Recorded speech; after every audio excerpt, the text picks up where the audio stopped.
ছোটবেলা থেকে গরুর প্রতি আমার ভীষণ নেশা ছিল। চাকরি বাকরি করব এমনটা কখনো আমি ভাবিও নি। এখন পর্যন্ত আমি জবে যাইনি। আমি জানি না আমার কি করা উচিত। এখন অনেক সুদূর বুদূর ভাই আছে যে গরু পালন করতে হলে পুঁজি লাগবে, টাকা লাগবে, এই সেই বিভিন্ন পরামর্শ দেয়। আমি জানি যে গরু পালতে হলে কি করতে হবে, গরুর সমস্ত ম্যানেজমেন্ট, গরু সম্পর্কে সব ধারণা আমার আছে। রোগ বালাই সমস্ত আমার সবকিছু পড়াশোনা শেষ গরু সম্পর্কে। কিন্তু আমার কাছে টাকা নেই। টাকা না থাকার কারণে আমি কোনো কিছু করতে পারতেছি না। সবকিছু মিলায় আসলে প্রচন্ড হতাশা, টেনশন, পিছু ছাড়তেছে না। দম বন্ধ লাগে। একটা কথা বলি, একটা ফ্রিজিয়ান বকনা যে কি পরিমাণ খেতে পারে, প্রাপ্তবয়স্ক, পেটে বাচ্চা আছে, এই বকনা প্রচুর খায় ফ্রিজিয়ান। সাধারণত গরু প্রতি ওয়াক্তে 18 থেকে 20 কেজি ঘাস হলেই হয় প্রাপ্তবয়স্ক। কিন্তু এই ফ্রিজিয়ান গরু এই 18-20 কেজি খাওয়ার পরেও মনে হয় যে এই খালি খাবেই খাবেই খাবেই। এত পরিমাণ হাঙর এই গরুগুলো। এই গরুর পিছে সারাদিন সময় দিলেও এই গরুর কাজ শেষ হবে না। যারা গরু পালন করে তারাই জানে যে এটা কত কঠিন একটা কাজ। আর ঘাসের জমি যদি না থাকে উঁচু জায়গায়, এই যে সামনে এখন বৃষ্টি বাদল হবে, বর্ষা আসবে, নিচু জমিগুলো ডুবে যাবে, ঘাস পাওয়া যাবে না। এই গরুগুলো খড় খড় প্রচুর খায়। এই সমস্যা, এই ঘাসের সংকট হবে। যদি বাবার উঁচু জমি থাকতো তাইলে গরু পালন করা যেত। আসলে টাকার কাছে সবকিছুই হেরে যায়। অর্থনৈতিক সমস্যা সবচাইতে বড় সমস্যা। ব্যাপক সমস্যায় পড়ে গেছি। যেই তীব্র নেশাটা আমাকে টানতো, সেটাই মনে হয় আর করা হবে না। মানুষে বলে একটা গরু দিয়ে কি হবে, এই সেই। খুব ধৈর্য ধরে ছোট থেকে বড় করে আজ পেটে বাচ্চা তার, এটা খুব ধৈর্য ছিল। প্রতিদিন ঘাস কাটা, প্রতিটা দিন, কত স্যাক্রিফাইস। কোনো ইনকাম নেই, শুধুমাত্র এর পিছনে সময়। আজ গরুটা 3 মাসের প্রেগনেন্ট। 3 মাস ছুঁই ছুঁই, 2-3 দিন বাকি আছে। কেন জানি হতাশ লাগে, খারাপ লাগে। অনেকগুলো গরু ছিল, সবগুলো বিক্রি করা হয়েছে। অল্প কিছু টাকা মানুষের কাছে আছে। আমি কিন্তু একা, তারপরেও এত অভাব, পারিবারিক সমস্যা, প্রচুর সমস্যা। ঘর বাড়ি করা দরকার। এখন ফেসবুকে ডায়লগ বাজি করে তো লাভ নাই। আমি এখানে একটা শিক্ষা দিতে আসছি যে আমি কিন্তু কোনো বাজে কাজ করি না, বা বাজে কোনো খরচ, বাজে কিচ্ছুই করি না। আমার কোনো আয়ও নাই, ধ্বংসও নাই, মানে সমান সমান। পরিবার থেকে আমি আজ পর্যন্ত বড় কোনো অ্যামাউন্ট নিয়ে কোনো কিছু করার ট্রাই করি নাই, বা আমাকে দেয় নাই, বা দিবেও না, ট্রাই করতেও দিবে না। এখন বিষয়টা হচ্ছে, যাদের আমার মতো সমস্যা আছে ভাই, প্লিজ খারাপ কাজে যায়ও না। এখন অর্থনৈতিক সমস্যা আছে, জুয়ার নেশায় পড়ো না, বা বাজে কোনো নেশায় যাও না, একবারে ধ্বংস হয়ে যাবে। আমি একা একা, তারপরও আমার এত সমস্যা।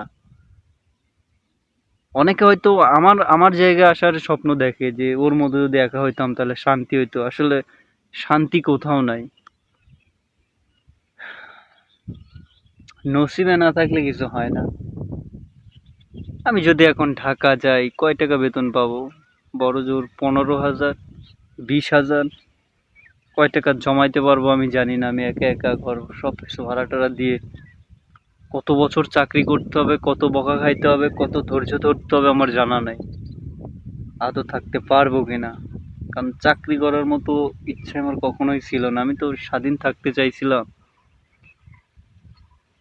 ভাবছিলাম যে আমার 3-4টা গরু হবে, সুন্দর একটা গোয়াল হবে, ঘাসের জমি থাকবে, দরকার হলে লিজ নিব, এরকম কিছু স্বপ্ন দেখতাম। কিন্তু প্রচুর টাকা নষ্ট হয়ে গেছে, যেগুলো আমার হাত দিয়ে হয়নি, আমি ছোট ছিলাম। এখন বিষয়টা হচ্ছে, দাঁত থাকতে দাঁতের মর্ম না দিলে যা হয় আর কি। আসলে আমার কারো কষ্ট দেখলে খুব খারাপ লাগে। এখন আমি আমার চোখের সামনে যখন এই সবার ধ্বংস দেখি, তখন আমার নিজের খারাপ লাগে, আমি নিজেও ধ্বংস হয়ে গেছি।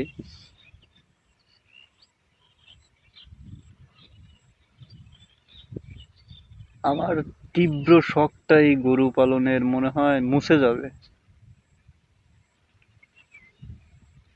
ছোট্ট একটা গোয়ালের স্বপ্ন ছিল, যদি থাকার ঘরটা খারাপ আছে, যদি ছোট্ট একটা গোয়াল হতো আমি অনেক বেশি খুশি হইতাম। আর 10 কাঠার মতো জমি যদি থাকতো উপরে, তাহলে আমি হয়তো কিছু করতে পারতাম। আমার উপর জানি কারো কোনো কনফিডেন্স নাই, কিন্তু আমার আছে। আমার যদি থাকতো এটুকু, তাহলে আমি কিছু একটা করে দেখাইতে পারতাম।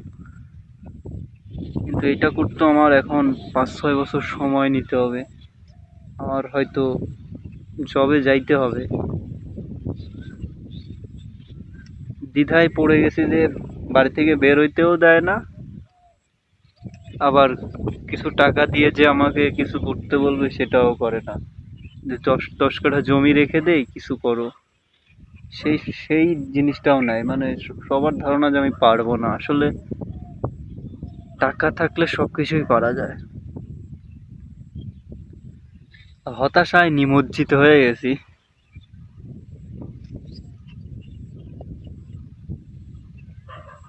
তবে চলতেছে, এভাবেও বাঁচা যায়। বেঁচে আছি, চলতেছে। সংসার ওইভাবে সমস্যা নাই, যেভাবে হোক আল্লাহ চালাচ্ছে। কিন্তু এভাবে চলা যায়, চলা যায়। আসলে মানুষের কাজ আমি করতে পারি না। ওইভাবে কোনো মানুষের কাজ করা হয়নি, বা মানুষের কাজ করতে পারি না। মানে আমার ওই ধরা বাঁধা, এই 4টা সকালে যাব, আবার সে কতক্ষণ এই ডিউটি করে, এগুলো আমার কেন জানি ভালো লাগে না। এখন বলতে পারেন যে এইসব না করলে জীবনে উন্নতি করতে পারবে না। এখন অনেকের নাই ভালো লাগতে পারে, অনেক কত মানুষ আছে না যারা এগুলো করে না, পরের কাজ করে না, চাকরি করে না, ছোট থেকে কিছু না কিছু করছে। কিন্তু আমি যে কিছু না কিছু করবো, এই মোটিভেট দেওয়ার মতো আমার কেউ নেই, যে আমাকে একটা সাপোর্ট দিবে যে এভাবে শুরু করো। ছাগল দিয়ে, গরু দিয়ে, জমি নেই, কি করব। বাবার যতটুকু আছে ঋণ করে বসে আছে, মানে কর দিয়ে বসে আছে, যেটাও আমাকে, আমি জানি না, আমার আমার প্রচন্ড পেইন, সমস্যা। আমি এই ভিডিও থেকে একটা শিক্ষা দিতে চাই যে কারো যদি কোনো সমস্যা থাকে পরিবারে, এখনই সব মিটমাট করে ধ্বংস হওয়ার আগেই সবকিছু রেখে দেওয়া উচিত।